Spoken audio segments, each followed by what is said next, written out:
Hi there. If you watched our last two videos, this one is for you. And if you haven't, well, you have something to watch afterwards. Now, here's a surprise. I am the keeper of my family stories, and that's because my brother doesn't want the job. And this responsibility has led me into some good areas.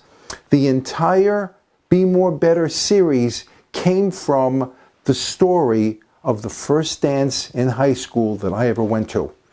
I had just turned 16 and I was still incredibly shy, but I was an athlete. I could run. I was on the track team.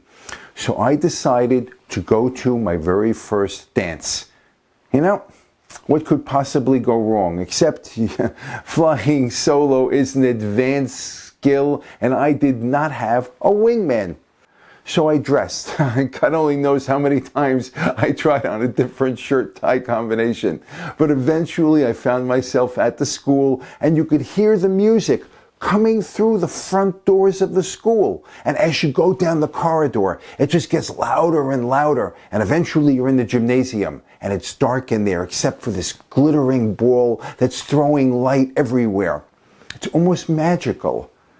All the pretty girls are at the front of the gym. It's some sort of rule. So I decided after a time that I was going to up front ask someone to dance, which is what I did. Tapped her on the shoulder and she turned and smiled sweetly at me. And then she saw the fact that I was wearing really thick Coke bottle eyeglasses because I have very bad eyes and I had acne and God only knows what she thought about the way I was dressed. And she paused for a second and said, "Drop dead, Four Ice," and turned around and started looking at the band again.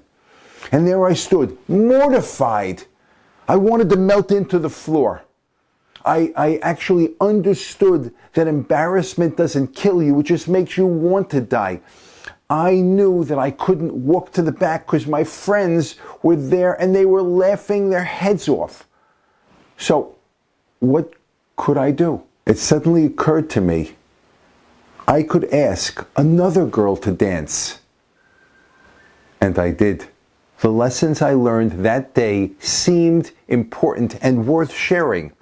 You see, you and I, everyone has choices every day with every heartbeat, and those choices define your life. Now, it may take a bit of time to see what the choices are, but it's not a bad idea to pick the one that's best for you.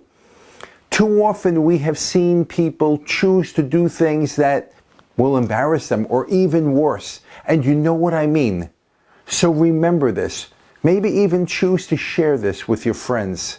This one's important. By the way, I still am very shy. I just choose not to act like it. And you know what? The more that I don't act shy, the easier it is not to be. This has been a pleasure. Bye now.